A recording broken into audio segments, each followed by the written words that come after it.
Good afternoon, and welcome to today's SaferSim research briefing. My name is Jacob Hayden, and I'm the program coordinator for SaferSim at the University of Iowa. SaferSim is a Tier 1 university transportation center with the research priority of promoting safety. Our webinar series features the research taking place within our center, so thank you for joining us today. I did just type in the chat box, so if you do have any questions or comments, please use that chat box located in your lower right-hand window. But now I'm pleased to welcome our presenter from the University of Iowa, Kyle Rector. And Kyle, I'll turn it over to you. Great, thank you. Can you hear me all right? Yep, loud and clear. Perfect. Just checking. Awesome. So my name is Kyle Rector. I'm an assistant professor of computer science here at the University of Iowa. And today I'm going to present a project that has had a lot of people involved. This work was led by students Jihan Malik, Morgan Parr, and Jessica Flathow, and also advised by myself, along with Joseph Carney and Jody Plummer. And we are all from the University of Iowa, spanning the departments of computer science and psychological and brain sciences. And today we'll talk about our work, which is determining the effect of smartphone alerts and warnings on older adult street crossing behavior. So the first question is, why do we focus on older adults? Well, street crossings are important. People can get into accidents and collisions with vehicles, and they can have fatalities. And in fact, for older adults, 20% of all pedestrian fatalities in 2017 were people 65 years and older. So when I mention older adults throughout the talk today, I'm referring to people 65 years and older. And in fact, there's researchers, specifically DOMS, they have done a lot of research in this area and noted that age-related decline affects the ability for older adults to choose safe temporal gaps. And that means the time between two cars. And they were less able to do that when physically crossing a virtual road as compared to younger adults. There's been related work in our research group, not specifically with myself, but that smartphone alerts can inform younger texting pedestrians whether it is safe to cross. So if you're already texting, you're at the sidewalk at a virtual road, and then you get alerts telling you whether it's safe or not, that actually is helpful. And they found that improved street crossing behavior in a virtual setting. Now, the thing is, smartphone alerts have the potential to help older adults, because in fact, according to the Pew Research, older adults ages 65 plus found that smartphone usage has increased by 24% between 2013 and 2017. So there's this modality of using smartphone alerts for younger adults. Why not try and use this with older adults? However, there's been no research in determining the effect of smartphone alerts for older adults and their ability to safely cross the road. So our research project aimed to answer two different questions. And we wanted to use both permissive alerts and prohibitive warnings, so two different kinds. So our questions are, when using permissive alerts or prohibitive warnings, our first question, what street crossing decisions do older adults make? And secondly, what are their opinions of these alerts and warnings?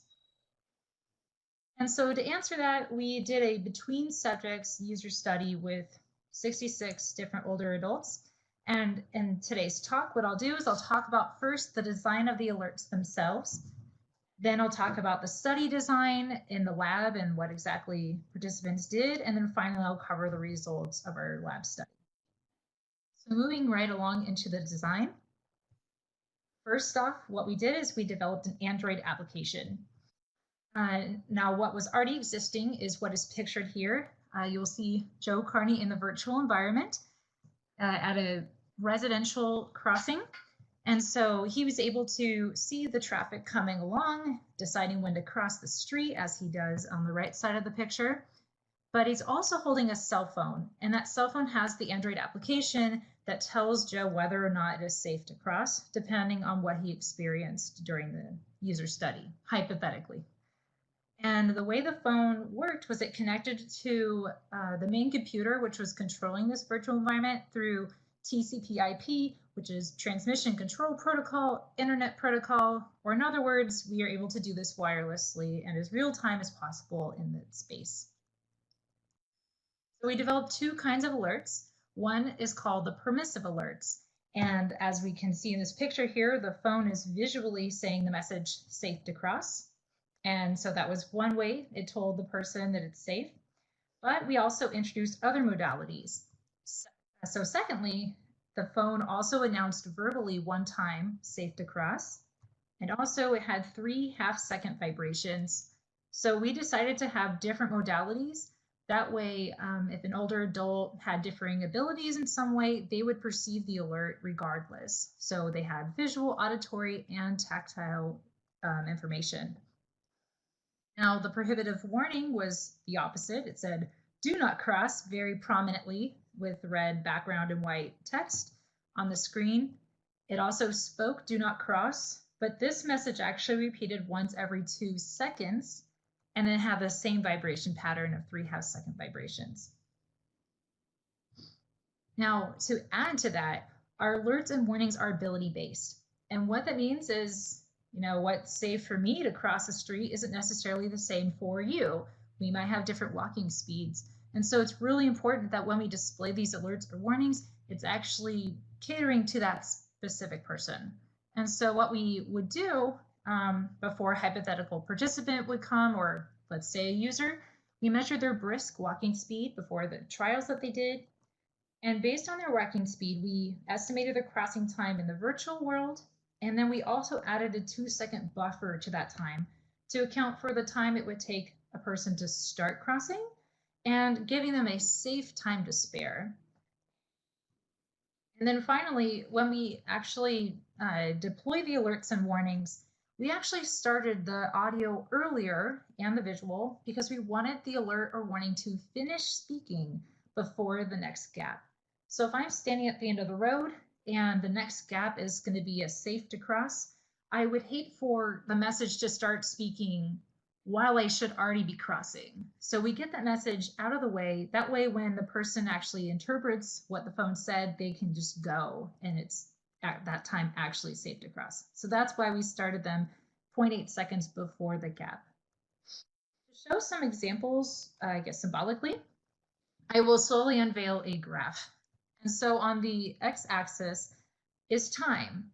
And you'll see stuff on the y-axis depending on these two questions. So is a car in front of the participant? If yes, you'll see a car, and if no, you won't. And then also the second one is, will an alert or warning be displayed to the person? Yes, it'll appear, no, if not. So the first y-axis is the stream of traffic. So we see in this example, there's 3 different cars that will dictate how the alerts work or the warnings work. So for the permissive alerts, where it's safe to cross, we did not want people crossing before the first car. So we actually played the alert so that way after the second car passed the person, then they know it's safe to cross. But then we turn off the alert as soon as car 3 gets too close. Now for the warning, we did not want people crossing the road. And so we have a constant visual. And then just to mention, the dashed lines refer to speaking. So for the permissive alert, you hear safe to cross once and that's it. But for the warning, you see 3 dashed lines for every 2 seconds saying do not cross. And so that warning stays on until car 2 is about passed. So we know there's an opportunity. And then just as the permissive alert would turn off because it's no longer safe, that warning comes back on. Now, to note, participants only experienced one of these types of alerts at a time, so there was not constant feedback. We're just showing both examples, knowing that each person would experience only one of these, not both. So that's the design of the actual alerts themselves. We designed a permissive to say it's safe, prohibitive to say it isn't, and it's ability-based. Now I will go into the lab study and explain how we designed it and the environment and what people did, so we could understand the effect of these types of warnings or alerts on street crossing behavior for older adults. So first, to talk about the participants, We recruited 66 people, and that is 22 people per condition. So we had a third condition, which was control. Control simply held a cell phone and received no alerts. We recruited people from the ages of 65 to 84, and our inclusion criteria was actually 65 to 85. So we were grateful for that span. We also wanted people who were fluent in English, corrected to normal vision, they could walk unassisted, and then finally, we proctored the mini mental state exam, a brief version on the phone, and we wanted to see if they got a 14 out of 16. I realized that score may not mean a lot to most people, but in case it does matter to you, then that's the score we were going for. Finally, we randomized the people into each condition.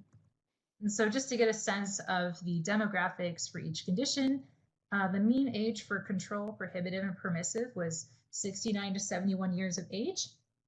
The age ranges spanned most of the total, and then we tried to, as evenly as possible, split males and females.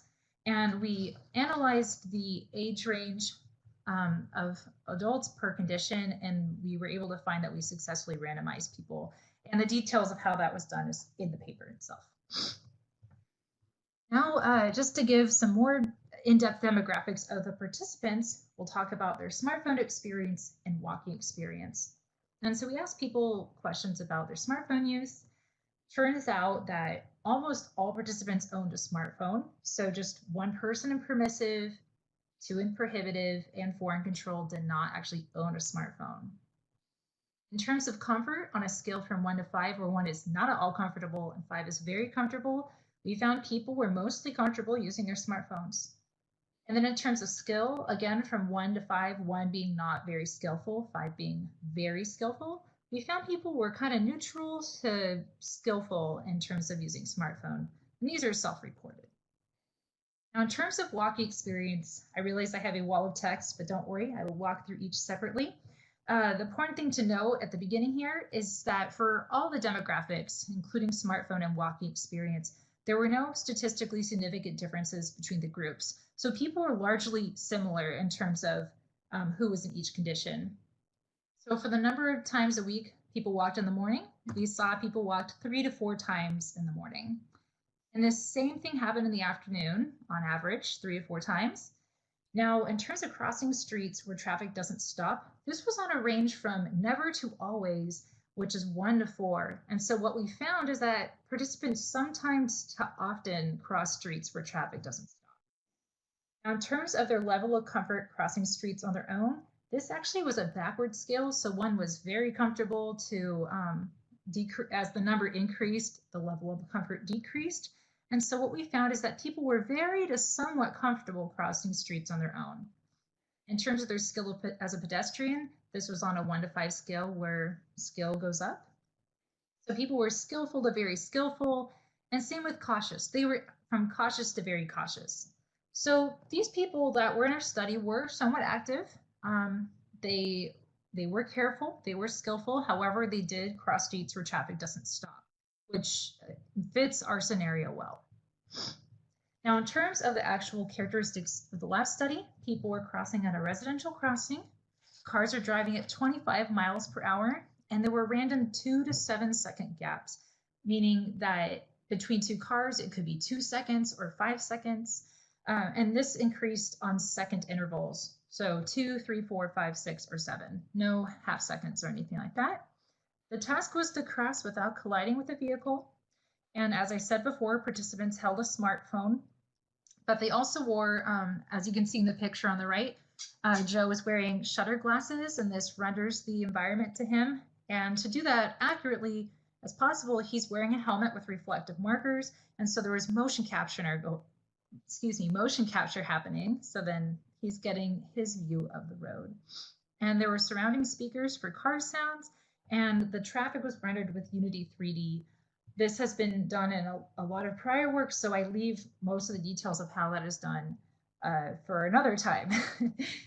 Finally, participants were in 1 of 3 conditions, as I said before. So always holding the phone, control again, the phone's doing nothing, and permissive and prohibitive, they're experiencing the things that I've mentioned in the prior part of the talk. Now, in terms of the procedure, we had to do this ability-based calibration. So we had participants walk briskly 2 times between 2 lines in the hallway. We entered those times into our software and to individualize the alerts. So we calculated how long we thought it would take them to cross and then added that 2-second buffer. Then they did the street crossing task. So first they did 3 trials. First, they crossed with no traffic or smartphone, just to kind of get familiar with walking in the space. Then they crossed with traffic, but no smartphone, so introducing one variable at a time here. Finally, they crossed with the traffic and the smartphone, that was acting based on their condition. Once they had done those 3 practice trials, then they did 20 with the smartphone. After they were done, we conducted a 10-minute interview to get their experience about the phone itself. We took several measures while we did this research. So first, we wanted to see, well, what gaps are people choosing? Are they trying to be risky at 2-second gaps? Are they waiting till very large 7-second gaps, or somewhere in between? And then we also looked at their movement timing. So first, how long did it take them to enter the road? How long did it take for them to cross the road? And then when they did, how much time was left to spare between when they finished crossing and when the next car was going to arrive, where they were standing, basically. Also, we are curious to see about whether or not people were complying with the alerts or warnings. So when the alert tells you it's safe, do you actually go? And so to break that measure down a little bit more, as I will refer to these tables again in the results, if it's a 2x2 table, and in the upper left corner is a good thing. So if the alert turns on, says it's safe to cross. If I actually decide to cross, then I've heeded the alert. And so to know is the blue squares are good. And so also if the permissive alert isn't on, then that means it's not safe to cross. So if I choose not to, then I've also heeded the lack of alert. The other 2 refer to times where the alert was on and you ignore it, or the alert is off and you just act on your own volition and don't abide. Now, this is also the case for the warnings. So if I have a warning that tells me do not cross and I don't cross, then I've heeded the warning. And the same thing where the blue is good. So if the warning is off, then I cross, then I've also heeded the lack of warning. But I could choose to ignore the warning itself and cross anyways, despite it telling me it's not safe. Or when the alert's off, I could be like, I don't feel safe crossing here either. And so we wanted to see how participants were complying in that way. Finally, how do we analyze the data? We first wanted to determine if the gap selection was based on the condition itself or age or different sorts of things. So we conducted a mixed effects logistic regression with different variables, condition, age, and gap size. And then finally, participant was a random intercept. We also did a mixed effects linear regression for movement timing with condition and age being variables, participant being a random intercept. And then with the interviews themselves, we did open coding, meaning we had no prior notion of what participants were going to talk about. So we read and iterated on our notes to decide what themes emerged. So we just had open mind there. Okay, so now I've talked about the lab setup, all the measures, how we're going to analyze. Let's finally get into those results. So we found some interesting things out. So first, to tackle that first research question, what street crossing decisions do older adults make related to these alerts or warnings? That graph is a little teaser in the outline slide. Participants took smaller gaps in the permissive condition. So pictured here's the graph. The x-axis is the gap size, where we have 2, 3, 4, 5, 6, 7. On the y-axis is a probability of taking that gap from 0 to 1. And as we can see, the permissive, which is the blue dashed line furthest to the left, people were taking smaller gaps, or more likely to take smaller gaps. And as we can tell by the prohibitive and the control being the solid red line and prohibitive being the green micro dashed line, there are no significant differences between those 2 conditions. However, permissive is significantly different from control. And so we found overall that participants were taking smaller gaps.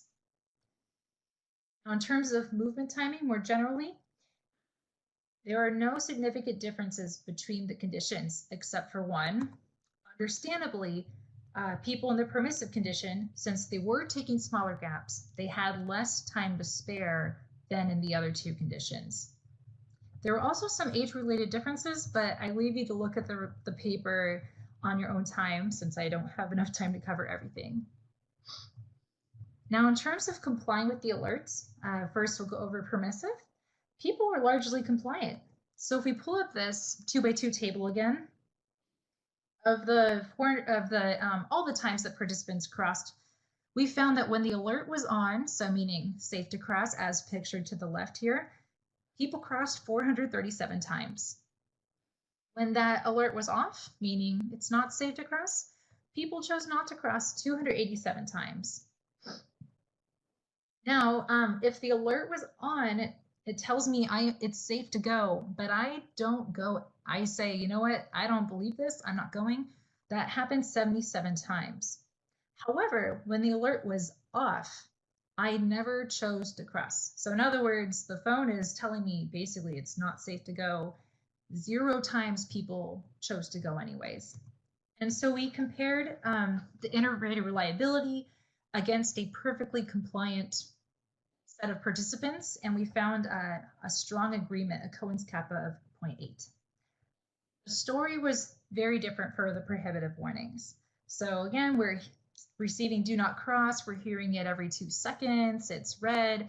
And so here's what happened with the warnings. If the warning was on, it says do not cross, and I did not cross. That happened 407 times. If the warning turned off, it means I can go. This happened 430 times. So there was a lot of complaints here. However, there's actually a time where the warning was on and someone chose to cross anyways. So the phone is actively telling you, do not go, but the person said, I can go. That happened once, but the real issue was there were many times where the warning was off, and that means I can go now, but 302 times people chose not to go anyways. So because of that, the Cohen's Kappa for this was 0.5, which is a weak agreement with a perfectly compliant set of people. And so people were largely not listening to the warnings or lack thereof. Now, to get some more insight into the compliance and how they acted, to answer the second question, what are their opinions? I'll just cover a couple of quotes that kind of were part of the themes that emerged. So we noticed permissive alerts encourage smaller gaps. And so one person said, the alert was helpful because some of the times I wouldn't have crossed. Because there was that other car coming. So what they're saying here is maybe they wouldn't have crossed because they saw the next car coming up to them, but the app told them to go, so they decided to go instead. And the other thing that was prolific was a lot of people just out of nowhere mentioned the prohibitive warning were annoying, and this was not the case for permissive. So one person said, well, like anything, if you hear it over and over, after a while you're just like, okay, I'm tired of hearing that. And that could have played a role as to why people weren't responding to the alerts. So the last thing that we studied from the interviews as well is we asked what people noticed first about the alerts and what people thought were most prominent about the alerts. And what was surprising to us is that the audio was both noticed first and most prominent, regardless of the permissive or prohibitive conditions. In fact, across all people, 73% said audio was noticed first, and 77% said audio was most prominent. Now, interestingly, in the permissive, we only said safe to cross one time, and the prohibitive, it was repeated every 2 seconds. But the thing that was always on when the alert was on was the screen. And so what we realized is that there's this possible disconnect. The person wants to visually pay attention to the road, and yet the phone was lower down and they had to look down. And so a lot of times they were relying on the audio because then they didn't necessarily have to look at the phone. And we realized because of that disconnect, there's an opportunity to try and make the task of deciding whether it's safe to cross and the crossing task itself be overlaid. And so just a quick teaser into some future work we're going to do. We're going to look into augmented reality. And so we're going to actually create overlays in the immersive simulator, the one where we did the same trials for this study. So you can see a do not cross symbol in front of the white car up closest, but then a green arrow in the future, if you will, telling you that it's safe to cross. So now if we can actually see the alerts while we're watching traffic, will that actually have an effect on how older adults cross the street? And so we'll assess them in the future. All right, so in summary, we conducted a between subject study with older adults with permissive alerts and prohibitive warnings in a virtual street crossing scenario. We determined that older adults complied with permissive alerts, taking smaller gaps than a control condition. Finally, because of all of this, we give insights for smartphone alert design to help older adults make safer street crossing decisions. Thank you so much all for listening, and I'm happy to take questions. Thanks, Kyle. That was a great presentation. Interesting work, as always, coming from the Hank Lab. We do have time for questions, and I do see some typing in the corner. For those that missed the announcement in the beginning, there is that chat box in that lower right-hand corner of your Adobe Connect window. You can type any questions or comments in there. And we do have the first question coming in from Didier from Puerto Rico, and it said, "Thank you for the great presentation. Did you measure the participant's speed while crossing the road? How did it compare with brisk walking speed?" Oh, actually, we did do a correlation of that, and we found that they were largely related. So in other words, the brisk walking speed correlated well with the actual walking speed in the task. Excellent, thank you.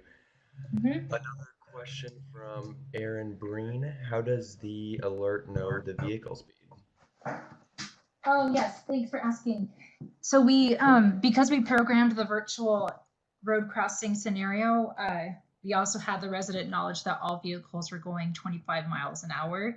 And so basically the best way to explain it is that the main computer, which I only briefly referred to early on in the talk, was doing all of the thinking, and the phone was simply a recipient of the alerts. So what would happen is the main computer would be like, okay, the person's here, here's the cars, based on their walking speed, is it safe? Yes. Okay, now at that point, tell the phone to put an alert. So the phone was doing hardly any computation. It was just simply displaying the alert or not. And so that's how the alert system essentially knew about the cars, because the main computer was doing all of that work. Thanks for asking that. We do have another comment here. So one major problem is not cars the pedestrian can see or pedestrians that the driver can see, but when pedestrians can't see a car in a second lane and the car in the second lane can't see the ped because the car is in the first lane back of view, does the app address that? As of right now, it does not. We tested in a single street crossing scenario, and yeah, and so I guess I call it an app, which is true. We developed an app, but this is only working in this very specific virtual environment and sort of like a prototype to see what it would be like. But yeah, definitely future work would have to consider multiple lane roads, and also, well, the other thing is not all drivers drive at 25 miles an hour, but this app hypothetically would work regardless of whether the driver can see the person or not. But the person would have to have faith that the app is acting correctly. So that's an interesting scenario that would have to be studied for sure. If the person can't verify visually that it is or isn't safe to cross, perhaps because they can't see a car, maybe they won't trust the app, and then something dangerous could happen anyways. Yeah, so thank you. That's really interesting. And then another, I think we have time for this, might be the last question here. Is there any relationship between the prohibitive warning compliance and actual gap size? This one I cannot answer off the top of my head because we looked across all warning crossings or lack thereof. I would want to imagine that would be the possible case, because if it's a super small gap, like 2 seconds, and it tells you not to cross, you're probably going to believe the alert. But if it's, a much larger gap where maybe you could go, That's something that I would have to take a look at. I don't have an answer right now, unfortunately, but thank you. That's a really good question that we should look into. Thank you, Kyle, and thank you everyone for the questions. I will add, I just added the link to this final report. So, if you are looking for more details on the design or some of those results, you can find that information in that report. But, if you do have any follow-up questions, I feel free to reach out to the team Yeah, at for Iowa sure. and anyone at the NCLAB. And with that, we are at time, so thank you all for joining. Thank you, Kyle, for the excellent Yeah, presentation. thank you. I will mention this presentation will be online on our website and our YouTube channel by the end of the week. So we will send that link out to everyone that's registered. So you should be seeing that here soon. All right, well, thank you and enjoy the rest of your day.